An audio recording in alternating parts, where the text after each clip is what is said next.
Last time நான் heart beat பண்றேன் அந்த மாதிரி. ஏன்னா ஹார்ட் பீட்டுக்கு நெறைய ஆப்ஷன்ஸ் வந்தாங்க.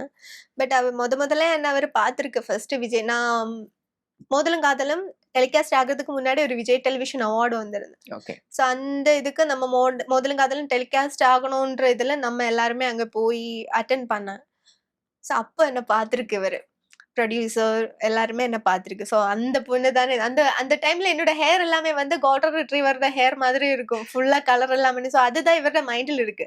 ஸோ ஷியாம் ப்ரோ அவர்கிட்ட ஆப்ஷன் சொன்ன உடனே அந்த ஹேர் எல்லாம் கோல்டன் கலர்ல வந்து அந்த ஹைட்டா இருக்குன்னு அந்த பொண்ணு தானே அவர் ஞாபகம் வச்சிருக்கு இவ்வளோ இயர்ஸ் ஆயிட்டும். So okay.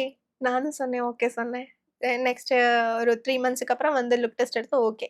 இப்போ ஹார்ட் பீட் சீசன் 2 கமிட் ஆனதுக்கப்புறம் நம்ம ஏன் நெகட்டிவ் சூஸ் பண்ணணும் அப்படின்ற மாதிரியான ஒரு தாட் உங்களுக்கு தொடர்ந்து பாதர் பண்ணுச்சா? ஏதாச்சும் ஒரு செகண்ட் ஒப்பீனியன் நம்ம எடுக்கலாமா வேண்டாமா அப்படின்ற மாதிரி ஒரு விஷயங்கள் உங்களுக்கு இல்ல. ஓடுச்சா? ஒரு வாட்டி முடிவு பண்ணிட்டேன்னா, என் பேச்ச நானே கேட்க மாட்டேன்.